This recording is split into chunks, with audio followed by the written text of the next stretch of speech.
Quelques secondes seulement pour la 7e heure de la journée. C'est la première ou la dernière revue de presse de lundi pour le mois de septembre. Ghislain Pierre-Essonneau est déjà bien installé avec le concours de la réalisation et de l'équipe technique en direct de Yaoundé. Bien chargé ce matin pour les journaux de ce 28 septembre. On va le dire, quoi de neuf justement en thème évidemment de une des journaux parus ce jour, en ce 28 septembre, vous l'avez dit. Réponse rapidement avec monsieur Ghislain Pierre-Essonneau, toujours aussi agréable et élégant. En tout cas, bon début de semaine et surtout bienvenue pour la revue de presse GPE. C'est à vous Yaoundé. En tout cas, bon début de semaine et surtout bienvenue. Bonjour Patricia, je vous le dis, mon cœur est enflammé de joie. Question de vous l'avez indiqué, nous sommes lundi, c'est donc le premier de la semaine, le directeur de Canada International. Cameroun et l'Antilles qui sont tous chargés fort d'informations. Bienvenue à la revue de presse du Canada International. Eh bien, on commence par de la politique ce matin pour dire que le Cameroun de 1982 à nos jours, tel est d'ailleurs l'intitulé du chapitre 9 du nouveau livre d'histoire des classes terminales au Cameroun. La dite histoire politique, économique, sociale et même culturelle porte sur un seul homme, Paul Biya, le président camerounais. En tout cas, le journal étudiant, édition de ce matin, retient de ceci que le président camerounais encore en poste rentre dans l'histoire. Il sera donc enseigné dans les classes terminales. L'option éducative est de faire savoir les contemporains dès la rentrée qui est donc prévue au Cameroun pour avoir lieu le 5 octobre prochain. Et sur cette rentrée-là, il plane tout simplement un doute, comme l'indique le quotidien Le Messager de Jean-François Chanon, édition de ce lundi, du moment où rien jusqu'ici n'a été dit sur les conditions sécuritaires sanitaires à l'occasion de la rentrée de lundi prochain. La Covid-19 qui occupe toujours une place importante aussi bien au Cameroun que dans le monde entier, occupe pour le cas d'espèce les premiers bancs au niveau de l'école camerounaise, même si l'on sait que les cours n'ont pas encore repris. Il va reprendre lundi prochain. Il manque ainsi à l'appel les appels des ministres et autres ministères sectoriels en donc, et de la formation au Cameroun. En clair, le quotidien Le Messager est toujours dans l'attente des mesures et des modalités pratiques de ces départements ministériels-là pour dire comment est-ce que la communauté éducative devrait se comporter dès lundi prochain. Le Messager qui redoute de l'attitude des défenseurs de la cause du MRC, le mouvement pour la renaissance du Cameroun, c'est d'ailleurs l'objet de la une principale. Eh bien, l'un des défenseurs a avéré donc de la cause du mouvement pour la renaissance du Cameroun, c'est Robert Amsterdam. Eh bien, il exprime son courroux du moment où Maurice Kamto est prisonnier mais en liberté au sein de son domicile à Yaoundé. L'image que projette le quotidien Mutation, lui aussi en kiosque ce jour, c'est le journal de Gap. Georges-Alain Boyemo est donc celle d'un domicile qui a été quadrillé par une escouade de forces de maintien de l'ordre. Et cela dure depuis quelques heures maintenant. Il y a certes pas de marche dans la capitale camerounaise Yaoundé, mais le décor autour du domicile du professeur Maurice Kamto se veut préventif, certainement. D'ailleurs, le quotidien Mutation décrit un peu ce qu'il considère comme étant l'enfer du décor, vivre en étant gardé sans votre liberté. En tout cas, il y a donc ces qui sont autour du domicile du professeur Maurice Kamto à Yaoundé pour parler ainsi des véhicules militaires, des véhicules de la police autour de son domicile. Eh bien, c'est au lieu dit Santa Barbara dans la capitale camerounaise. J'ai donc nommé Yaoundé. La cause de cet état de choses n'est pas peu connue du quotidien à Capitaux Public. Cameroun Tribune, édition de ce jour, eh bien, le journal sait pouvoir dire qu'en fait, il faut lui éviter des attaques externes dont pourrait répondre ainsi le moment venu le régime de Yaoundé. D'où d'ailleurs une plainte qui a été déposée auprès des tribunaux camerounais. Cela au lendemain du 22 septembre dernier qui avait marqué le lancement donc des marches dites pacifiques du MRC, le mouvement pour la renaissance du Cameroun, aussi bien au Cameroun qu'à l'étranger. On parlait alors de quelques 500 personnes qui avaient été mises aux arrêts, dont certaines ont donc été libérées et d'autres vont devoir rester en justice. Question de répondre éventuellement à leurs actes, aux actes qui leur sont reprochés, si pour ainsi dire l'enquête judiciaire est à tout le moins favorable à ce que ces personnes-là soient poursuivies devant les tribunaux. Le quotidien bleu, le jour du jour, voit mal comment à la fin il ne sera pas question de remettre Maurice Kamto en prison comme cela a été le cas par le passé et de dissoudre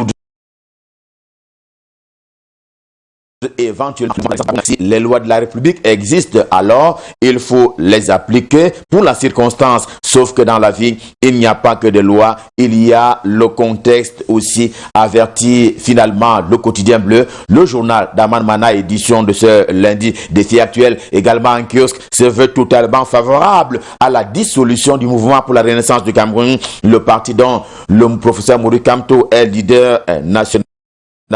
Pour pas, le journal semble pour ainsi dire exacerbé par les modalités de conquête du pouvoir de la part de cette formation politique de l'opposition au Cameroun. Allusion faite à des alliances et autres complicités exogènes et même endogènes. Le journal La Nouvelle en kiosque lui aussi, eh bien pour s'en convaincre, dit que Paul Biya ayant donc refusé de renouveler les accords d'exploitation sauvage du sol et du sous-sol camerounais, que dans la France pourrait passer par le professeur Maurice Kamto qui se montrerait favorable à la reconduction de ces accords-là. Le journal croit savoir que ce sont là les dessous de certaines complicités du mouvement pour la renaissance du Cameroun du côté de la France et du côté de Paris, la capitale de ces pays. Le quotidien Émergence en kiosque ne voit pas les choses de cette façon, indiquant qu'au contraire, le MRC, Mouvement pour la renaissance du Cameroun, lutte pour que les populations camerounaises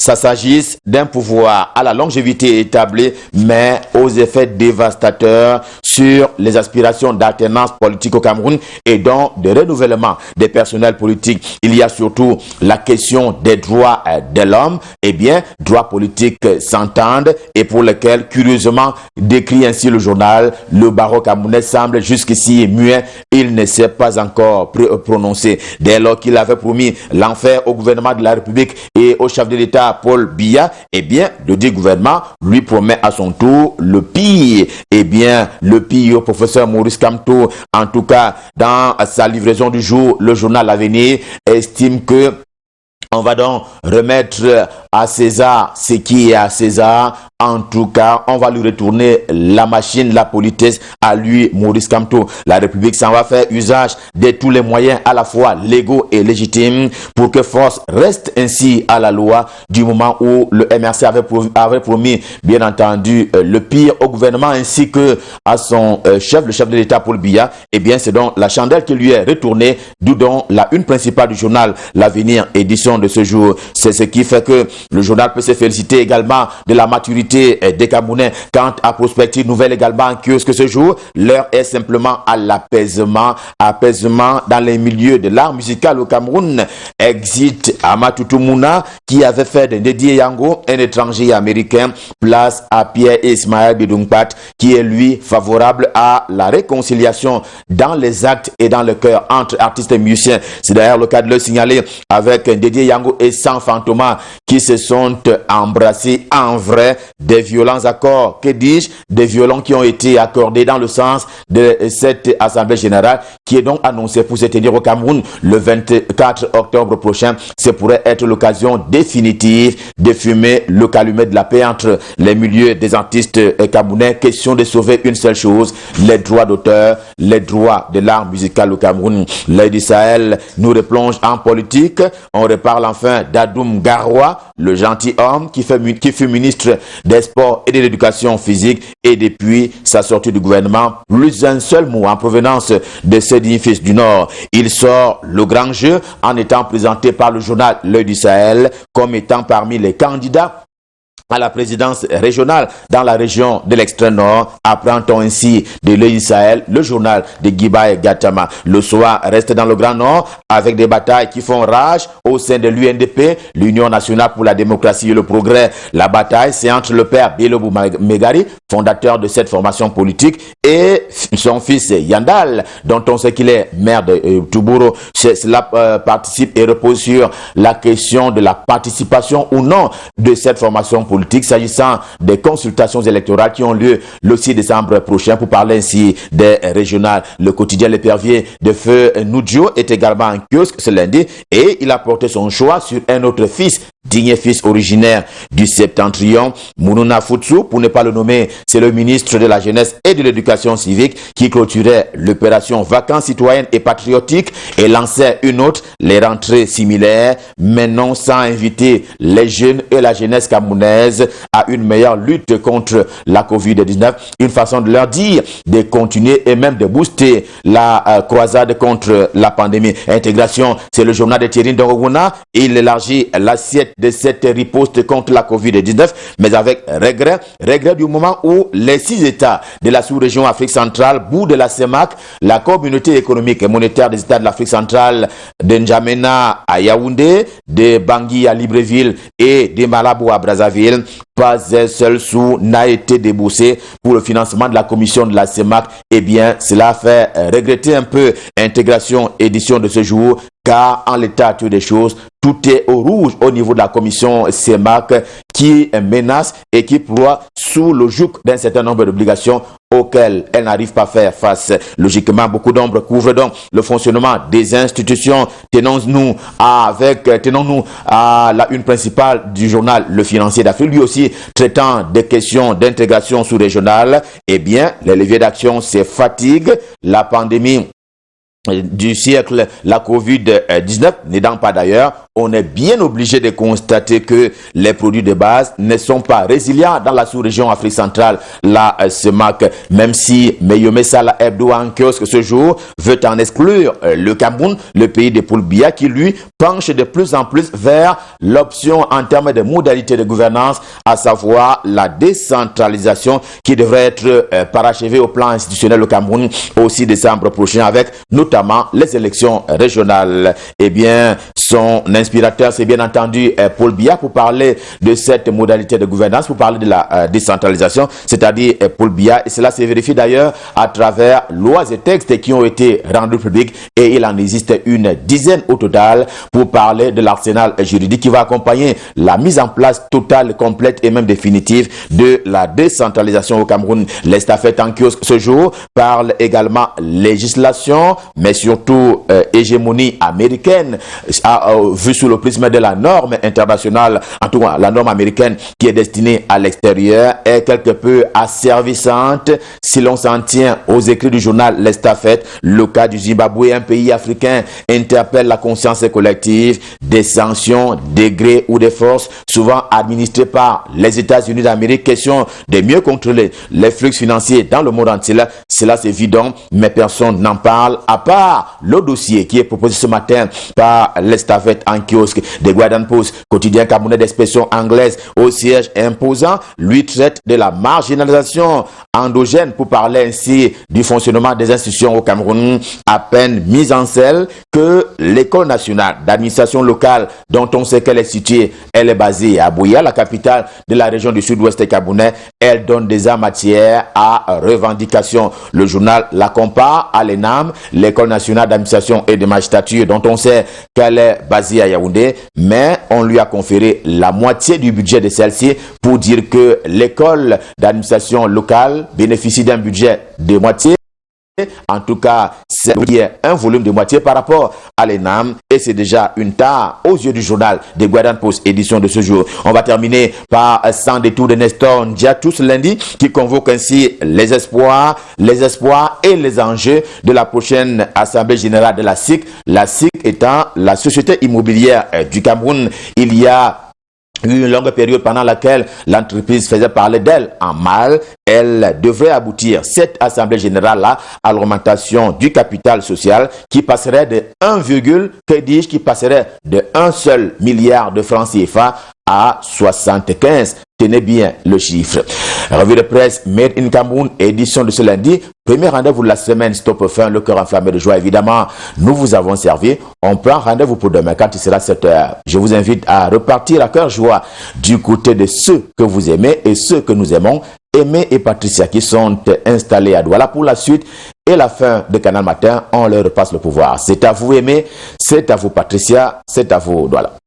Merci beaucoup, Ghislain Pierre-Essonneau. On a pris beaucoup de plaisir à vous regarder, comme c'est le cas, évidemment, chaque jour, de lundi à vendredi dans Canal Matin. Demain sera un autre jour. On sera encore là.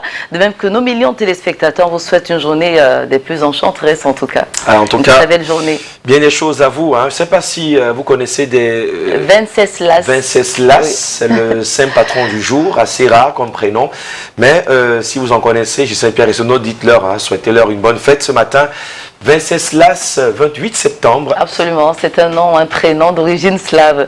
Allez, dans quelques jours, nos bouts de chou vont reprendre le chemin de l'école. Mais ce qui est bon à savoir, justement, c'est que pas de point de vente de nourriture dans les établissements scolaires. Ben, c'est une mesure, l'une des mesures de restriction énoncée donc par le ministre de l'Éducation de base, Laurent-Serge Etondingwa. Donc, c'est interdit. Donc, à partir du 5 octobre prochain pour l'année académique 2020-2021. À côté, justement, de la réduction du nombre d'effectifs, on sait que si le problème n'est pas trop présent dans l'arrière-pays, c'est le cas dans les grandes métropoles. Alors, ce qu'il faut dire aux parents qui se disent, permettez que je le redise comme ça, que ce sera comme avant, ou que non, la course devrait avoir commencé déjà pour les inscriptions, mais beaucoup attendent encore. Vous risquez de ne pas avoir de place parce qu'on a diminué les effectifs, le nombre d'élèves dans les salles de classe. On a eu des salles de classe de 70 élèves, de 60 élèves. Ça existe, ça a existé. Et maintenant, il est question de réduire. Exact. Donc, si on continue de penser que les 5 mois de congé que les enfants ont eu à cause du coronavirus peuvent se prolonger, alors qu'il faille déjà préparer leur inscription, eh bien, on peut se retrouver très tard en train de corrompre et peut-être se faire amadouiller par des personnes qui vont vous dire, bon, non, je gère ta place. Et malheureusement, c'est le lieu indiqué pour un business qui n'a pas de nom, qui est d'ailleurs à décrier. Oui, ne faites tomber pas dans les mailles de ces acteurs véreux qui vont vous promettre des choses contre de l'argent.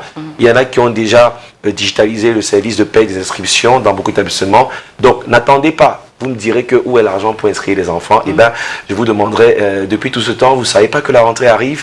Même si c'est dur, ne manquons pas le train départ de la rentrée. Et prions pour que Dieu vous inspire que cette semaine, chacun puisse avoir un peu d'argent pour faire le minimum, réserver la place de son enfant. Et ce serait bien difficile de pouvoir se défaire de ce système de corruption dans lequel on est entré de manière très involontaire parce qu'on était dos au mur. Donc on a le temps justement d'éviter tout cela en le faisant maintenant. Quand on veut, on peut. Il suffit de vouloir. Comme nous par exemple, on est très heureux à l'idée de partager cette première heure de la matinée en votre compagnie, chers téléspectateurs. Et là tout de suite, on va y aller. On va leur dire ce qu'ils vont trouver sur la page Facebook de Canal Matin. Exact. Parce que ma chanson du cœur aujourd'hui va nous faire vibrer au rythme de Samy Diko, une chanson baptisée Lago, un feat avec un DJ justement, une chanson qui a fait danser. C'était assez rare de le voir dans un style coupé décalé, mais on aura donc ce matin pour ma chanson du cœur Samy Diko et DJ Yayous pour Lago, et en face L'homme c'est les reins de Armand Laclasse. La version remixée parce qu'au départ, il avait produite avec Dino Flow et après, il est resté sur la version remix seul. Armand Laclasse, que vous connaissez particulièrement, Patricia. C'est clair. En tout cas, on aime bien son style et cette façon assez, on va dire, masquée de présenter les choses parce qu'il faudrait vraiment que la cible soit touchée, les adultes et non pas les enfants. En tout cas, l'homme, c'est les reins, on comprend que ce n'est pas les reins au premier degré. Le rein qui est à l'intérieur, qu'on ne voit pas, ou les hanches. Exact. Bon, anyway, vous aurez dans 3 minutes la possibilité. Et même dans les deux cas de figure, hein, parce que si le rein ne fonctionne pas, c'est le reste de l'organisme qui va en pâtir. Allez, chers téléspectateurs, on est rendu à 7h passées de 18 minutes. Qu'est-ce qu'on aura aujourd'hui? On aura dans notre minute très riche, on aura évidemment la chronique sportive et bien sûr quelques informations importantes pour ce qui est du volet culturel. Ce ne sera pas tout, de la musique et pas mal d'invités qui viendront nous parler évidemment de ces avantages des produits Made in Cameroun. Allez, on propose à nos téléspectateurs justement ma chanson du cœur, quelques extraits. Bon, disons d'abord la pub. Hein. Ah, d'accord.